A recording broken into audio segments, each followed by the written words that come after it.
Negative publicity যে কতটা ভয়ঙ্কর লেভেলে একটা সিনেমাকে বুস্ট আপ করতে পারে তার জ্বলন্ত উদাহরণ কিন্তু ব্যাড অ্যাজ রবি কুমার।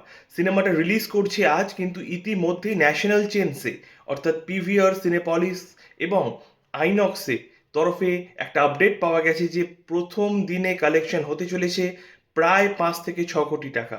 এখনও অ্যাডভান্স বুকিং যা হয়েছে 4,000 মতো টিকিট বিক্রি হয়েছে, হয়তো এখন সেটা বেড়ে 5,000ও হতে পারে।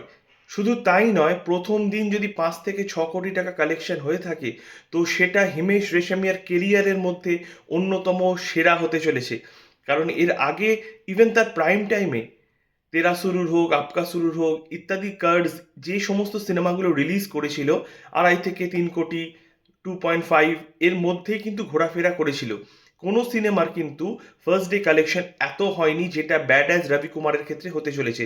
সিনেমার ট্রেলার, গান প্রতিটা ভাইরাল হয়েছে এবং তার স্পুফ ফিল্ম হিসেবে এটা কিন্তু একটা নিদর্শন করতে চলেছে। প্রথম দিন মাত্র 150 টাকা টিকিট বা আর 112 এতটা কম রাখা হয়েছে ন্যাশনাল চেনসে, সিনেপলিশ, আইনক্স ইত্যাদিতে, যাতে সমস্ত মানুষজন দেখতে পারে। এবং ক্রমশ এটা কিন্তু মার্কেটিং স্ট্র্যাটেজি অবশ্যই, এবং শনি রবি রয়েছে, তাতে কিন্তু এটা ক্লিন হিট হওয়া শুধুমাত্র সময়ের অপেক্ষা।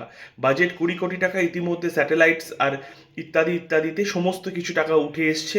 এবার বাকি সিনেমা হল থেকে এটা কিন্তু ক্লিন হিট হওয়া এখন শুধুমাত্র সময়ের অপেক্ষা।